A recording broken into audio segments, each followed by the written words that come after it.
मीठे पानी की डॉल्फिन भारत का राष्ट्रीय जलीय जीव है। पर्यावरण और वन मंत्रालय ने राष्ट्रीय एक्वाटिक पशु के रूप में 18 मई 2010 को गंगा नदी डॉल्फिन अधिसूचित किया। यह स्तनधारी जंतु पवित्र गंगा की शुद्धता को भी प्रकट करता है, क्योंकि यह केवल शुद्ध और मीठे पानी में ही जीवित रह सकता है। प्लेटिनिस्टा गेंगेटिका नामक यह मछली लंबे नोकदार मुंह वाली होती है और इसके ऊपरी तथा निचले जबड़ों में दांत भी दिखाई देते हैं। इनकी आंखें लेंस रहित होती हैं और इसलिए ये केवल प्रकाश की दिशा का पता लगाने के साधन के रूप में कार्य करती हैं। डॉल्फिन मछलियां सबस्ट्रेट की दिशा में एक पग के साथ तैरती हैं और श्रिम्प तथा छोटी मछलियों को निगलने के लिए गहराई में जाती हैं। डॉल्फिन मछलियों का शरीर मोटी त्वचा और हल्के भूरे स्लेटी त्वचा शल्कों से ढका होता है और कभी कभार इसमें गुलाबी रंग की आभा दिखाई देती है।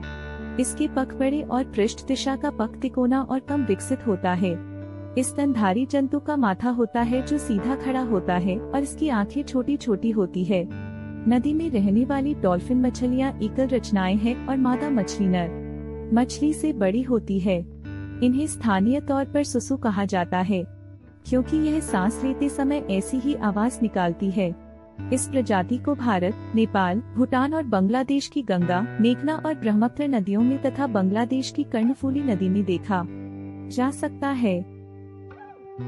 नदी में पाई जाने वाली डॉल्फिन भारत की एक महत्वपूर्ण संकटापन्न प्रजाति है और इसलिए इसे वन्य जीवन संरक्षण अधिनियम 1972 में शामिल किया गया है। इस प्रजाति की संख्या में गिरावट के मुख्य कारण है अवैध शिकार और नदी के घटते प्रवाह, भारी तलछट, बिराज के निर्माण के कारण इनके अधिवास में गिरावट आती है और इस प्रजाति के लिए प्रवास में बाधा पैदा करते हैं।